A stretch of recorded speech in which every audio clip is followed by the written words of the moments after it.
السلام علیکم ورحمۃ اللہ وبرکاتہ۔ سامعین کرام، ہمارے پیارے آقا جناب احمد مجتبیٰ محمد مصطفیٰ صلی اللہ تعالی علیہ وسلم کو اللہ پاک نے ملک عرب میں ہی کیوں پیدا فرمایا؟ اس کی بہت سارے وجوہات ہیں جس کو ہم ایک ایک کر کے بیان کریں گے۔ اگر ہم ملک عرب کو کرۂ زمین کے نقشے پر دیکھیں تو اس کے محل وقوع سے یہی معلوم ہوتا ہے کہ اللہ تعالیٰ نے ملک عرب کو ایشیا، یورپ اور افریقہ تین بر اعظموں کے بیچ میں جگہ دی ہے۔ اس سے بخوبی یہ سمجھ میں آ سکتا ہے کہ اگر تمام دنیا کی ہدایت کے واسطے ایک واحد مرکز قائم کرنے کے لیے ہم کسی جگہ کا انتخاب کرنا چاہیں تو ملک عرب ہی اس کے لیے سب سے زیادہ موزوں اور مناسب مقام ہے۔ خصوصاً حضور خاتم النبیین صلی اللہ تعالی علیہ وسلم کے زمانے پر نظر کر کے ہم کہہ سکتے ہیں کہ جب افریقہ اور یورپ اور ایشیا کی تین بڑی بڑی سلطنتوں کا تعلق ملک عرب سے تھا تو ظاہر ہے کہ ملک عرب سے اٹھنے والی آواز کو ان بر اعظموں میں پہنچائے جانے کے ذرائع بخوبی موجود تھے۔ غالباً یہی وہ حکمت الہیہ ہے کہ اللہ تعالیٰ نے حضور خاتم النبیین صلی اللہ تعالی علیہ وسلم کو ملک عرب میں پیدا فرمایا اور ان کو اقوام عالم کی ہدایت کا کام سپرد فرمایا۔ واللہ تعالی عالم بالصواب۔ اور دوسری وجہ یہ بھی ہے کہ عرب کی اخلاقی حالت نہایت ہی ابتر بلکہ بد سے بدتر تھی۔ جہالت نے ان میں بت پرستی کو جنم دیا اور بت پرستی کی لعنت نے ان کے انسانی دل و دماغ پر قابض ہو کر ان کو توہم پرست بنا دیا تھا۔ وہ مظاہر فطرت کی ہر چیز، پتھر، درخت، چاند، سورج، پہاڑ، دریا وغیرہ کو اپنا معبود سمجھنے لگ گئے تھے اور خود ساختہ مٹی اور پتھر کی مورتوں کی عبادت کرتے تھے۔ عقائد کی خرابی کے ساتھ ساتھ ان کے اعمال و افعال بے حد بگڑ چکے تھے۔ قتل، رہزنی، جوا، شراب خوری، حرام کاری، عورتوں کا اغوا، لڑکیوں کو زندہ دفن کر دینا، عیاشی، فحش گوئی، غرض کون سا ایسا گندا اور گھنونا عمل تھا جو ان کی سرشت میں نہ رہا ہو۔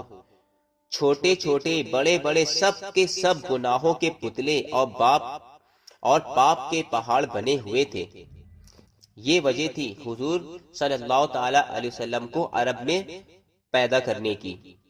سامعین کرام، حضور نبی آخر الزماں صلی اللہ علیہ وسلم کی ولادت مبارکہ کے وقت ملک عرب کی سیاسی حالت کا یہ حال تھا کہ جنوبی حصہ پر سلطنت حبشہ قائم تھی اور مشرقی حصے پر سلطنت فارس کا قبضہ تھا اور شمالی ٹکڑے پر سلطنت روم کی بادشاہت تھی اور مشرقی شاخ سلطنت قسطنطنیہ کے زیر اثر تھا۔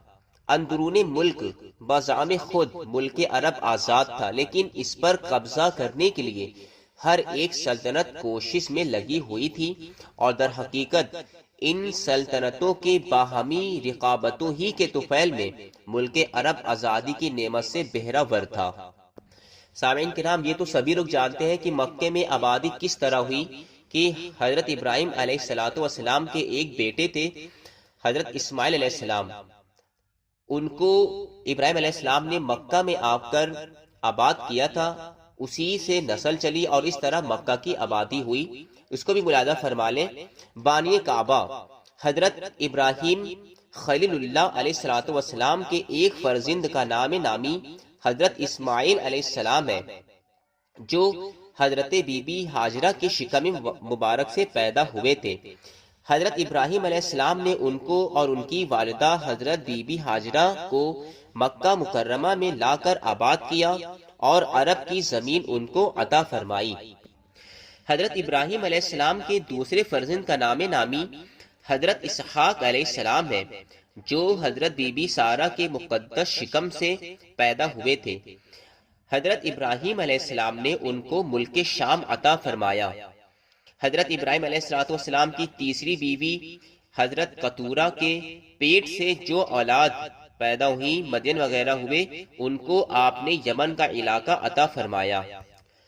سامعین کرام، حضرت اسماعیل علیہ السلام کے 12 بیٹے ہوئے اور ان کی اولاد میں خداوند قدوس نے اس قدر برکت عطا فرمائی کہ وہ بہت جلد تمام عرب میں پھیل گئے، یہاں تک کہ مغرب میں مصر کے قریب تک ان کی آبادیاں جا پہنچی، اور جنوب کی طرف ان کے خیمے یمن تک پہنچ گئے، اور شمال کی طرف ان کی بستیاں ملک شام سے جا ملی۔ حضرت اسماعیل علیہ السلام کے ایک فرزند جن کا نام قیدار تھا بہت ہی نامور ہوئے، اور ان کی اولاد خاص مکہ میں آباد رہی، اور یہ لوگ اپنے باپ کی طرح ہمیشہ کعبہ معظمہ کی خدمت کرتے رہے، جس کو دنیا میں توحید کی سب سے پہلی درسگاہ ہونے کا شرف حاصل ہے۔ انہی قیدار کی اولاد میں حضرت عدنان نہایت اولو العزم شخص پیدا ہوئے، اور عدنان کی اولاد میں چند پشتوں کے بعد قصی بہت ہی جاہو جلال والے شخص پیدا ہوئے، جنہوں نے مکہ مکرمہ میں مشترکہ حکومت کی بنیاد پر 440 عیسوی میں ایک سلطنت قائم کی اور ایک قومی مجلس پارلیمنٹ بنائی جو دارالندوہ کے نام سے مشہور ہے۔ اور انہوں نے یعنی قصی نے اپنا ایک قومی جھنڈا بنایا جس کو لیوا کہتے تھے، اور انہوں نے 4 عہدے بھی قائم کیے جن کی ذمہ داری 4 قبیلوں کو سونپ دی۔ وہ 4 عہدے کیا ہیں؟ پہلا ہے رفادہ، دوسرا ہے سقایا، اور تیسرا ہے حجابہ، اور چوتھا ہے قیادہ۔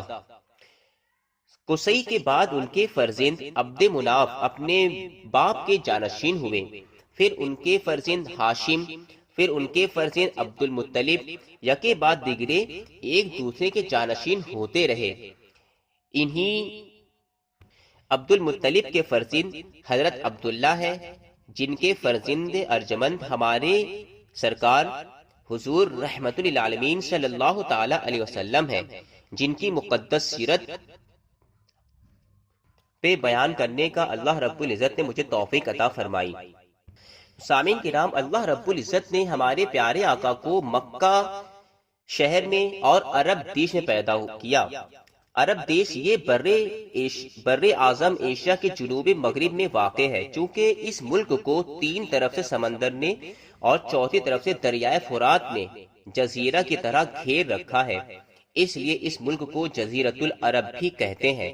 اس کے شمال میں شام و عراق، مغرب میں بحر احمر جو مکہ معظمہ سے بجانب مغرب تقریباً 77 کلومیٹر کے فاصلے پر ہے، اور جنوب میں بحر ہند، اور مشرق میں خلیج عمان و خلیج فارس ہے۔ سامعین کرام، ملک عرب میں قابل زراعت زمینیں بہت کم ہیں، اور ان کا کثیر حصہ پہاڑوں اور ریگستانی صحراؤں پر مشتمل ہے۔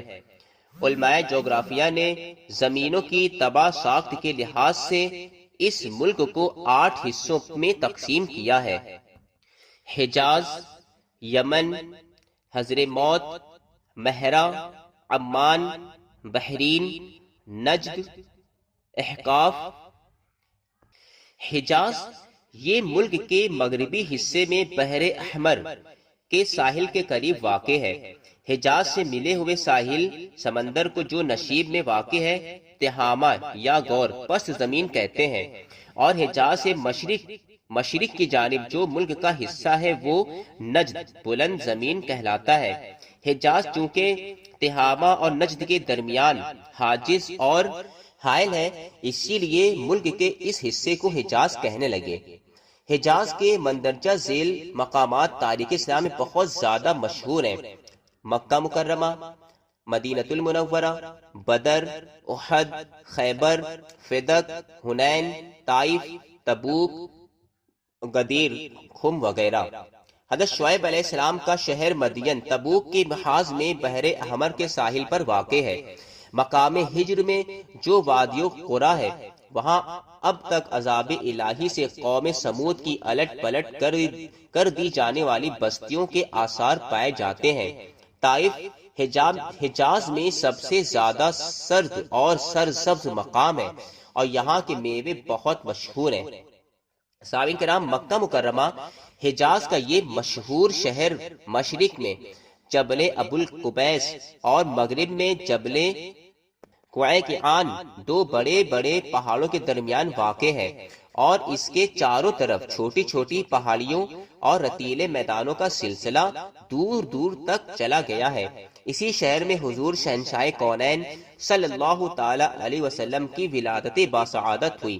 اس شہر اور اس کے اطراف میں بہت سارے مشہور مقامات واقع ہیں، جیسے کہ کعبہ معظمہ، صفا مروہ، مینا، مزدلفہ، عرفات، غار ہرا، غار ثور، جبل تنعیم، جعرانہ وغیرہ۔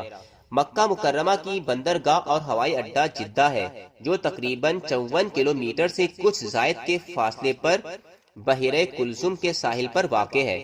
مکہ مکرمہ میں ہر سال ذو الحجہ کے مہینے میں تمام دنیا کے لاکھوں مسلمان بحر ہوائی اور خشکی کے راستوں سے حج کے لیے آتے ہیں۔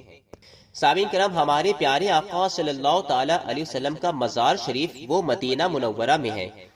مدینہ منورہ مکہ مکرمہ سے تقریباً 320 کلومیٹر کے فاصلے پر مدینہ منورہ آباد ہے، جہاں مکہ مکرمہ سے ہجرت فرما کر حضور اکرم صلی اللہ علیہ وسلم تشریف لائے اور 10 برس تک مقیم رہ کر اسلام کی تبلیغ فرماتے رہے، اور اسی شہر میں آپ کا مزار مقدس ہے جو مسجد نبوی کے اندر گنبد خضرا کے نام سے مشہور ہے۔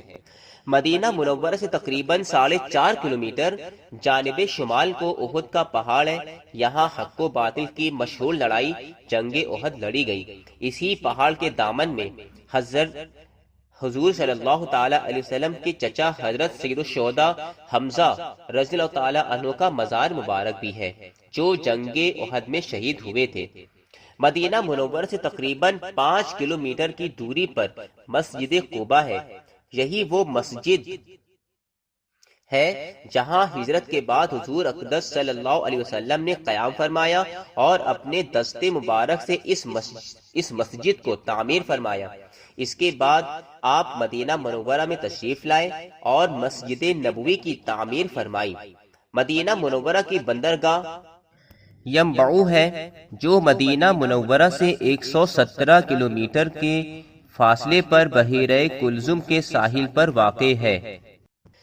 تو سامعین کرام، اس ویڈیو میں یہ بیان کیا گیا ہے کہ ہمارے پیارے آقا صلی اللہ تعالی علیہ وسلم عرب دیش میں کیوں پیدا کیے گئے اور عرب دیش کے مکہ شہر میں پیدا ہوئے، ان کی مزار مدینے میں ہے۔ تو ان سب جگہوں کے بارے میں اچھے طریقے سے بیان کیا گیا ہے تاکہ ہم کو یہ بھی معلوم ہو سکے کہ عرب کیسا دیش ہے، مکہ کیسا دیش ہے، کیسے آباد ہوا، مدینہ میں کیا ہے اور کہاں پہ یہ آباد ہوا، کیسے آباد ہوا، یہ سب باتیں اس ویڈیو میں بیان کی گئی ہیں۔ اس کو اپنے دوستوں میں بھی ضرور شیئر کریں تاکہ ان کے علم میں بھی مزید اضافہ ہو، اور ہمارے چینل کو بھی ضرور سبسکرائب کریں تاکہ ہماری آنے والی ویڈیو آپ کو ضرور مل جائے۔ السلام علیکم ورحمۃ اللہ وبرکاتہ۔